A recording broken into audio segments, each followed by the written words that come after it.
Sheikh sir. Bismillahirrahmanirrahim.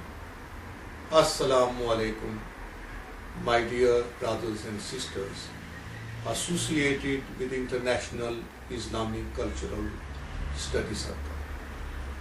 With me I have a very important person, Brother Irfan, who has written many articles and some books, and one of his latest book is Every Muslim Child Matters.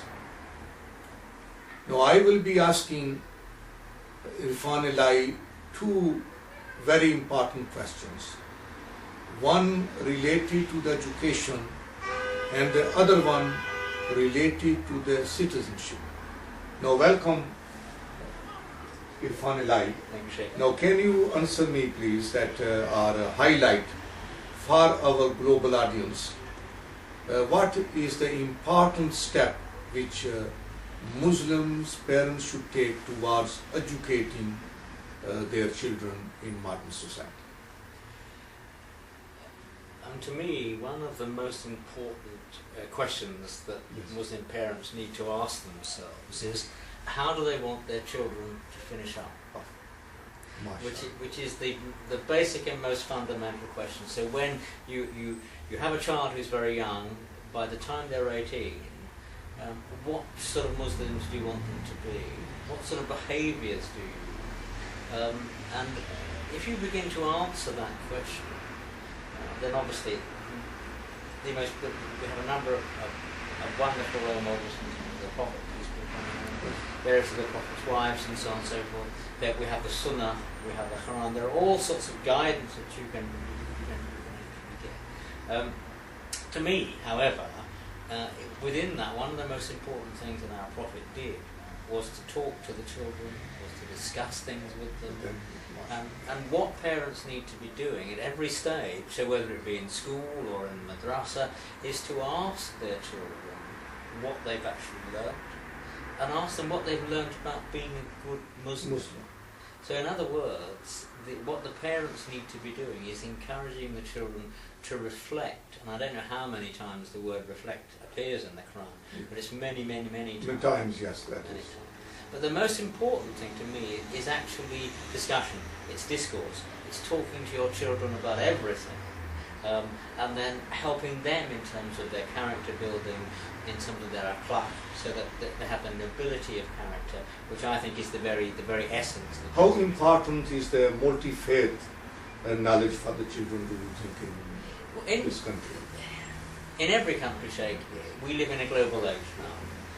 No matter where you live, but in particularly in Britain, of course, and in the cities, and even in the country, that you're going to find people who have different ethnic background and different heritage. We have all the major faiths here, often in large numbers.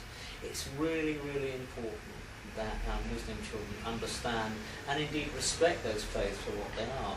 Because again, if you go back to some of the guidance that we get from the Quran and the Sunnah, then it was quite clear that Allah actually meant us to have different religions, and to me, your religion, and to me mine, and so on and so forth.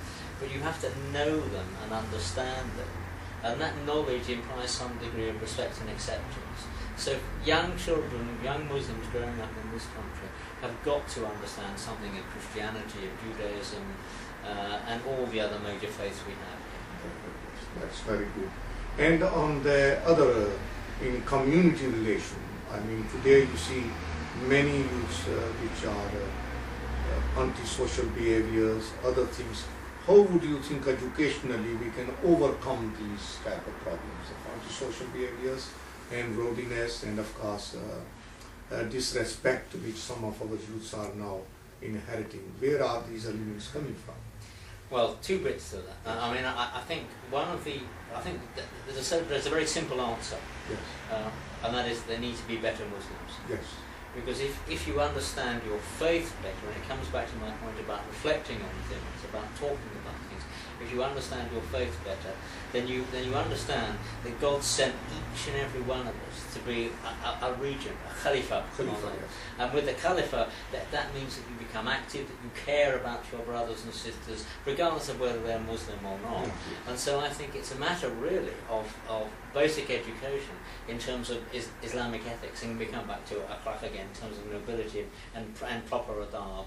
As to the causes, hugely complicated, Sheikh, because we live here in a very secular world. Absolutely. It's a very materialistic world. It's a world that seems to value greed above all else.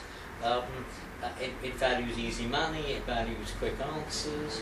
And so the antidote to that, I think, is studying more, is reflecting more, is going back in terms of looking at the Quran for guidance more, and looking at the Sunnah, but also doing your normal homework and so on and so forth, because the Prophet valued education so highly, and all Muslims need to value education highly. Because if you do that, both in terms of Islamic education and education in the ways of the Western world, as it were, then it can only benefit you in this life and indeed in the hereafter. And coming back to this, of course, you mentioned these countries here. What about the citizenship? Can you highlight some of the things related to the citizenship and also to the Britishness? Yes. What are these two things, which most people want to know? Well, it's again these are straightforward questions with very, very complex answers. And what I would do, I would refer viewers to a project that I've been leading on for a year and a half now, which is called Islam and Citizenship Education. And it's on the web, and it's the ICE project. Okay. But you've got to remember the, otherwise you'll finish up with the Ipswich Caribbean experience rather than Islam and Citizenship Education. And what we've done there, we've actually taken the national curriculum, the citizenship that's taught in schools, and we've Islamicised it. Yes. And it's designed for the teaching in madrasas, and it's been trialled up and down the country, and it's been very well received by Sunni, by Shias, and we've come to agreement, we've come to a common word amongst us all really. And so that's where you get the detail. It's very good for parents because there's a number of lessons which you can read and you can almost teach at home. Actually, they're all online, they're all free. But I think in terms of answering the question, there are a couple of basic fundamentals. One is that, and it's quite clear from all the evidence we've got from Quran and Sunnah, Hadith and so on and so forth, that wherever you are, to be a good Muslim, you have to be a good citizen. Citizen, yes, absolutely. And one of the encouraging things about the evidence we've got about Muslims generally in this country is that they want to be good citizens. And when they're good citizens, it's not just about looking after the Ummah, it's about looking after everybody, because it came as a mercy to all mankind, not just to a sect and a particular section of mankind. So that's the sort of the fundamental thing about being an active citizen.